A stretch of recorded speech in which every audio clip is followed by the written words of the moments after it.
আমি প্রফেসর ইন্দ্রজিৎ প্রসাদ, diabetes, thyroid ও hormone রোগ বিশেষজ্ঞ। কর্মরত আছি ঢাকা মেডিকেলের এন্ডোক্রাইনোলজি বিভাগের প্রধান হিসেবে, কনসালটেন্ট, ল্যাবেড হাসপাতাল, ধানমন্ডি।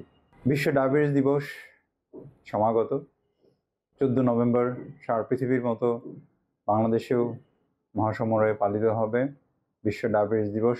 মূল উদ্দেশ্য বিশ্ব ডায়াবেটিস দিবসের দেশের মানুষকে সচেতন করা যে বাংলাদেশে ডায়াবেটিস রোগীর সংখ্যা অনেক বেড়ে যাচ্ছে এবং এই রোগকে ঘিরে যত রকম জটিলতা আছে এবং প্রতিরোধযোগ্য যে জটিলতাগুলো আছে সেগুলো কিন্তু বেড়ে চলেছে। সুতরাং আমরা যদি একটু সচেতন হই, ডায়াবেটিসটাকে নিয়ন্ত্রণ করি এবং ডায়াবেটিস সুনিয়ন্ত্রণে রেখে চিকিৎসকের পরামর্শ অনুযায়ী যদি আমরা চিকিৎসা কার্যক্রম পরিচালনা করি, তাহলে কিন্তু এই সব জটিলতা থেকে, যেমন কিডনি নষ্ট হওয়া, যেমন চোখ নষ্ট হওয়া, ব্রেন স্ট্রোক হওয়া, হার্ট অ্যাটাক হওয়া, যৌন ক্ষমতা নষ্ট হওয়া, এগুলো কিন্তু আমরা নিজেদেরকে বাঁচাতে পারবো। আসুন জেনে নিই বাঁচার উপায়। 4টা ডির কথা আমরা বলি: ডায়েট, ডিসিপ্লিন, ড্রিম এবং ড্রাগ।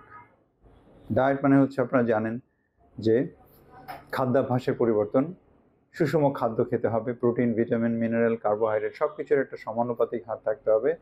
কোনো খাবারকে বাদ দেওয়া যাবে না। অনেকে ভাত, রুটি এগুলো বন্ধ করে দিয়ে ডায়াবেটিস নিয়ন্ত্রণের চেষ্টা করেন, এটাতে হিতে বিপরীত হওয়ার সম্ভাবনা থাকে। যারা কম কার্বোহাইড্রেট খাবেন, যারা কেটো ডায়েট করবেন, তাদের কিন্তু হার্ট অ্যাটাক হয়ে মৃত্যুর ঝুঁকি 52% বেড়ে যায়, ব্রেন স্ট্রোক হয়ে মৃত্যুর ঝুঁকি প্রায় 50% বেড়ে যায় এবং শরীরে ক্যান্সার হওয়ার সম্ভাবনা থাকে প্রায় 35%। সুতরাং এই ধরনের ডায়েট করা যাবে না। আমাদের সবসময় সুষম খাদ্য গ্রহণ করতে হবে। একটা প্লেটের অর্ধেককে আমরা পূরণ করব সবজি দিয়ে, আলু ছাড়া সবজি, আর বাকি অর্ধেককে 2 ভাগ করব। 4 ভাগের 1 ভাগ থাকবে প্রোটিন এবং 4 ভাগের 1 ভাগ থাকবে ভাত অথবা রুটি তথা কার্বোহাইড্রেট। এরপরে আছে ডিসিপ্লিন। এটার মধ্যে আছে হাঁটাহাঁটি, সময় মতো ঘুম থেকে ওঠা এবং ডায়াবেটিস এডুকেশন, ডায়াবেটিস সম্পর্কে সঠিক তথ্য জেনে নেওয়া। এরপরে আসে ড্রিম, মানে 6 থেকে 8 ঘন্টা কেউ যদি না ঘুমাই আমরা, তাহলে কিন্তু ডায়াবেটিস নিয়ন্ত্রণ করা অনেক কঠিন হয়ে যাবে। যতই ভালো ওষুধ প্রয়োগ করি আমরা, ভালো ডায়াবেটিস নিয়ন্ত্রণ হতে চায় না। এরপরেই আসে গুরুত্ব ড্রাগের, এবং সেই ড্রাগের মধ্যে 2 রকমের আছে। একটা হচ্ছে মুখে খাওয়ার ওষুধ, আর একটা আছে ইনসুলিন। তো আপনার চিকিৎসক ঠিক করবে কোনটা আপনার জন্য প্রয়োজনীয়। জরুরি অবস্থায় ইনসুলিন গ্রহণ করবেন, প্রেগনেন্সি হলে, সার্জারির প্রয়োজন হলে, হার্ট অ্যাটাক হলে, ব্রেন স্ট্রোক হলে, অথবা অনেক বেশি ডায়াবেটিস নিয়ে যদি কেউ শুরুতেই প্রেজেন্ট করে সেই ক্ষেত্রে, অথবা ট্যাবলেটগুলো কাজ করছে না, সব ট্যাবলেট একসাথে খাওয়ার পরেও দেখা যায় ডায়াবেটিস 15-20 হয়ে যাচ্ছে, সেক্ষেত্রে আসলে ইনসুলিনের দরকার পড়ে। চিকিৎসক ঠিক করবে আপনার সাথে আলোচনা করেই যে আসলে ইনসুলিন দরকার না ট্যাবলেট। 6 বছর পার হওয়ার পরে আসলে শতকরা 50% মানুষের ডায়াবেটিসের ট্যাবলেটে কন্ট্রোল থাকে না, তখন আমরা এটাকে ইনসুলিনে সুইচ ওভার করতে হয়। এবারে বিশ্ব ডায়াবেটিস দিবসের যে প্রতিপাদ্য বিষয় তা হচ্ছে কর্মক্ষেত্রে ডায়াবেটিস।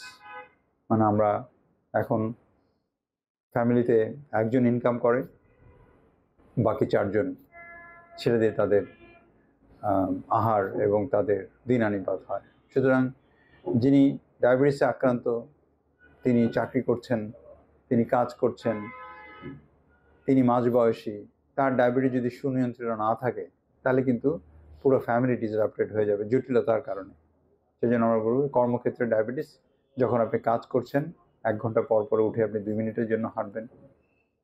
কর্মক্ষেত্রে আপনি লিফট ব্যবহার না করে সিঁড়ি ব্যবহার করবেন যতটা সম্ভব। কর্মক্ষেত্রে দুপুরে যে লাঞ্চ, দুপুরের খাবার, সেখানে আপনি সবজির পরিমাণ বেশি খাবেন, মিষ্টি জাতীয় খাবার কম খাবেন, সুষম খাদ্য গ্রহণ করবেন।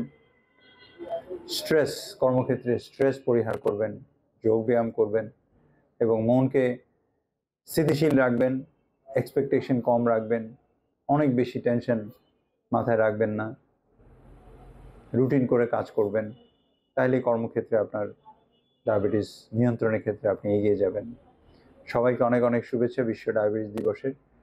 সবাই সুস্থ থাকুন, সবাই নিরাপদে থাকুন। সবাইকে ধন্যবাদ।